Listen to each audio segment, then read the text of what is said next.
I know I would. You're not hurting my feelings. It kind of looks like we're outside right now. Anyway, I'm Ben Botcher, and I'm here to talk to you a little bit about the evolution of skis today.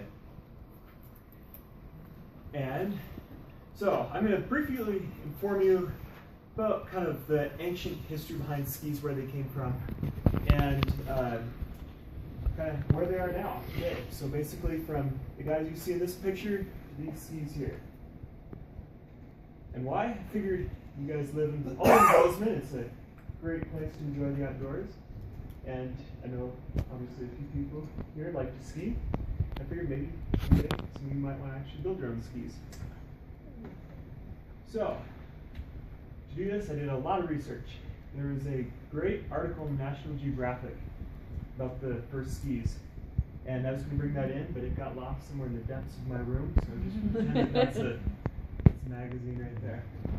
And also skibuilders.com, right there, it's a great resource. It gives a lot of details about how to build your own skis, modern skis. And then I interviewed a guy named Jeff Shearer right here. He's actually the mayor of a little town near mine, and he builds and sells his own skis. And I also made 2 pairs of skis in my shop last year. So, and I have these pairs right here actually. So, give you a bit of the history, and also talk to you a little bit about modern skis to give you kind of a before and after comparison of where they've come from, where they've ended up now. So, history-wise, they either originated in Scandinavia or the Atlas Mountains, which are between Siberia and China, and it's highly debated because everybody wants to claim that they have the first skiers. But and also the dates as well are highly debated because they, again, it's hard to date petroglyphs, and everybody wants to claim that they have the first skiers. But somewhere around 10,000 years ago in either Scandinavia or the Atlas Mountains. What's not debated, though, is that they were used for hunting. And as you can see, sorry, in the in this. Okay, so how they were made? They got a piece of spruce basically and chopped it up, made it look like skis, and then they glue horsehide to the bottom to make it stick to the snow better when they wanted to climb uphill. They'd use them when the snow got really deep and the elk bogged down, and they'd chase down the elk this way. And and they basically just tied it to their feet. And they also used one big pole here to steer with, kind of like a rudder on a boat, which is much different than the poles we use today. So modern skis, a little bit, they're way more complicated. There's 3 main parts.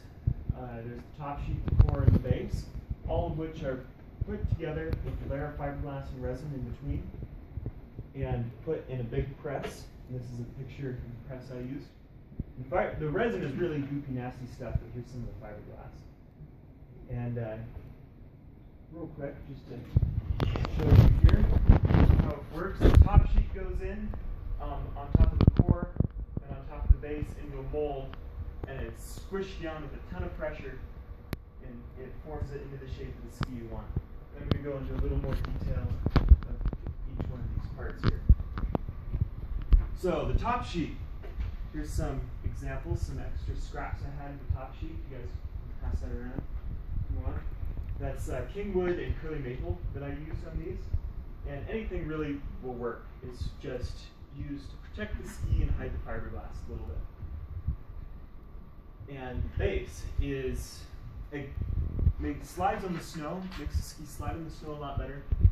And metal edges on the edge here, you can see, are used to grip the snow when you want to turn. And before they are pressed, the metal edges are glued onto the edge of the base after the base is cut out, and then it goes into the press. And then here's some examples of the metal edge and the base there. So the core is by far the hardest part here. And the core takes a lot of processing. And as you can see here, first what you do is you cut it into strips like that. There's oak and poplar there. This is a pile of oak and that's a pile of poplar strips. And then you glue them back together alternating. Oak, poplar, oak, poplar. I have an example of that here if you guys want to pass that around too. That's a scrap that I cut off the end of this ski. And then it goes into, the next thing you have to do is you have to shape it. So you want the core to be shaped with this taper on each end to make it more springy. And to do that, it's really complicated. You have to make a wedge like this and use double-sided tape to tape the core on and run it through a planer, as in that picture there. That's what that picture is, which cuts off the top there and makes it taper. And you flip around and taper the other side. And the reason you use oak and poplar, this is a quote from Jeff Shearer here, is oak gives the ski more stiffness while poplar keeps the ski springy.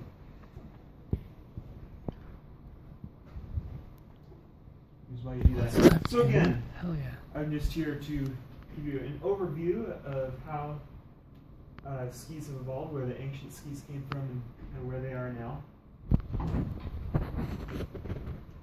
And yeah, again, I give you a little bit of history, where they came from, what they're used for, and a little bit, very brief overview of how modern skis can be made, or at least how I made mine. So, just to re-motivate you, I know a lot of you guys like to do the outdoors and stuff, and I know I do. And if any of you ever want to make your own skis someday, it's not that hard. Well, it's a lot of work, but it's doable. Basically, kind of let you know if you ever do want to do that. And I want to leave you with this quote here by the great Richard Prentice. Life isn't worth living unless you risk it once in a while. And that's a picture of me back when I was young and reckless. So, thank you. Are there any questions? Thank you. Back was like a zipper.